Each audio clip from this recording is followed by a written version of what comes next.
welcome to the first episode of Season 2 of Chatting with Chip with Barton College head football coach Chip Hester. I am Wilson Times sports editor Paul Durham, off camera as always, coach.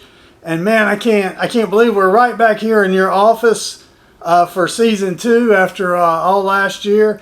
And let's just jump right into it. You and I talked the other day about it's kind of a rare thing as a coach to be able to have a group that has been together largely intact for 3 years. Most of the team was freshmen 2 seasons ago in the spring of 2021. They're all upperclassmen now. And just want to get your thoughts on what it's been like to go into practice where everybody kind of knows where everything is, or at least most of them do.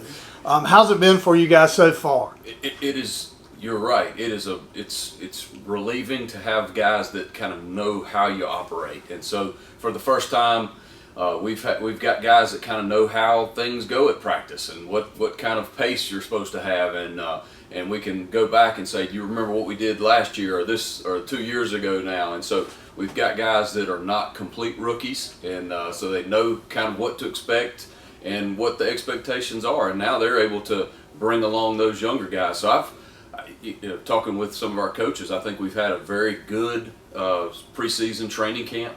And I think our guys are ready to play. I think they're excited to play, and that's a good thing because we've got a challenging start. No doubt. I got to ask you, is this a unique situation for you in your long coaching career to have a team this, all together in one class, more or less?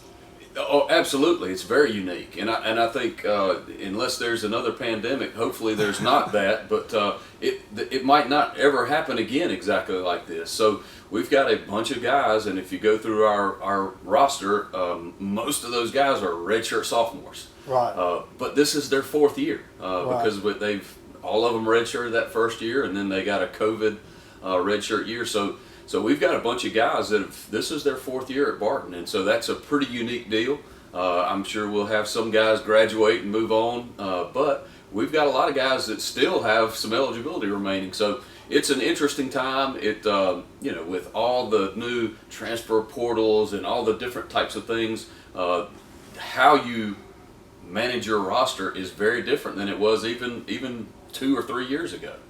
Yeah, definitely. And, every year is just some completely different, especially at Division II. But, you have a chance to have a really special group together one more year. Maybe beyond that. But this year, man, we're excited about football at Barton this year. And it starts on a special Thursday night. It's going to be 1,000,000 degrees up there in Murfreesboro in the swamp. You're playing a tough Chowan team. I think you said they go 7-5 last year. 7-3. 7-3. I'm yes, sorry. Sir. And won their division in Right. CIAA. Coach, just your thoughts on play. And this is probably the first ever meeting between Barton and Chowan in football. Right. Coach Hall has done a great job up there. He really has. They've been successful the last several years, and so the other thing is, here you go. You're always having change and turnover on your rosters, and so you've got some guys that are transfers up there. You don't know what to expect a little bit and how they're going to tweak things. So that first game brings some anxiety as a coach because you don't have film from this year. Now we played against Tusculum and Mars Hill last year, who they played against and beat 2 teams that beat us. So we've been able to go back and see what they did against Mars Hill and Tusculum, but you're kind of guessing. But I think again, going back to some of the experience that we have now, I'd be a whole lot more nervous about this kind of situation if we didn't have guys like Alex Bushaw that knows our calls and knows if we need to make some sideline adjustments. He's got a bank of experience and knowledge now that he didn't have 2 years ago, and so. And then most of the guys up front have had a bunch of experience. So defensively, we've got guys that have played a lot of football, and so that's going to hopefully help us in how we adapt during a game. Coach, tell me a little bit about Chowan. What do you know about them? What do you expect them to do? How do you plan to attack them, or at least what you're willing to share here? So they're aggressive on defense. They will blitz you a lot.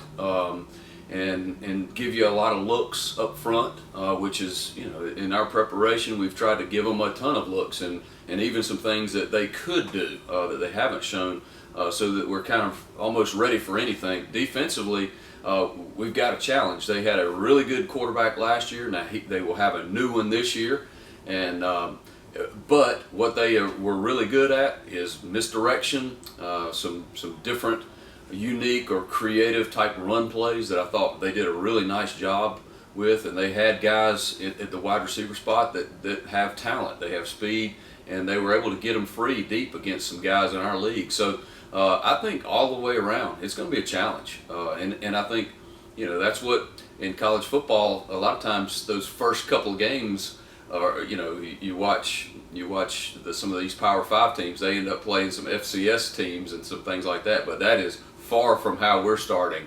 We're starting with a 7-3 football team from last year. So I think our guys, we've tried to communicate with our guys that how important it is to prepare properly, and I think we've got a great challenge ahead of us on Thursday. Coach, it's one thing we talked about, you and I, but I think it's been a little underrated about your success this past fall. What you guys were able to do in terms of the turnover ratio. Your offense only gave it up, I think, 10 times all year. Amazing. And your defense took it away. I forgot how many times, but you led Division II in turnover ratio per game. Because of that was huge. And I think that's I don't know if that's something that where all the dominoes sort of fall in your favor in a certain way in the season, or you have ball hawk kids. Obviously on offense, kids that don't fumble are helpful. But how big is that, and how much of that is ingrained in what you guys do? So I think that is one of the top 3 things that can make you a successful football team. I think winning the rushing battle, something we've talked about, and obviously it's important to us.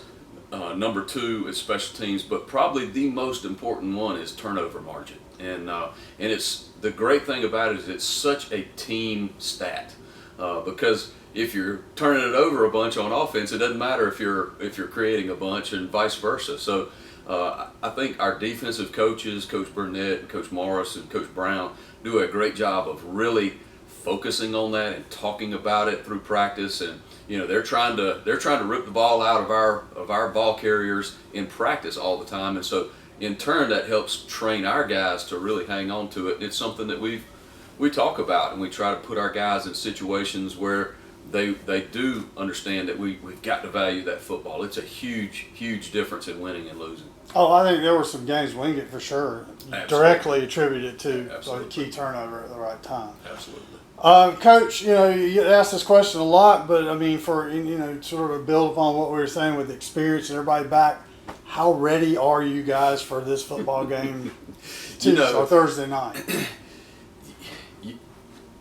The first ball game, you're always going to have some curveballs pop up, and so I feel like that the maturity of our football team has come a long way, obviously in 3 or 4 years, and so I feel like we're ready for more of those curveballs than ever before, and so that gives me some comfort. We've got some guys in leadership positions that I trust, and I think we've built over the last couple of years a mentality, an attitude that whatever happens, we're going to be ready for it. We're going to keep moving forward and keep playing. So I feel good about that. Who knows what the future brings? And every team has a little bit different mentality or personality. And what I have loved about our team the last year especially was their competitiveness, and they didn't back down from anyone. And so I hopefully that will be continued.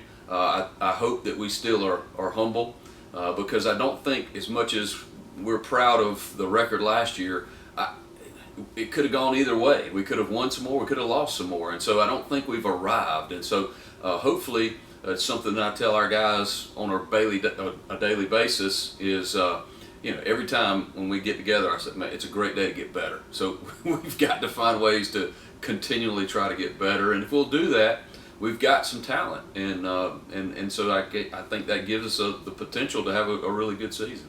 Absolutely. There's definitely potential for a really good season. I think a lot of folks are excited about it, and we are certainly here too. We'll be back every Tuesday for the rest of the season to talk with Coach Hester with Chatting with Chip. Next week we'll talk about Thursday's game with Chowan, and then the next week's game, which you'll have then 10 days to prepare for, Davidson, an FCS playoff team last year. So until then, we'll see you next time on Chatting with Chip.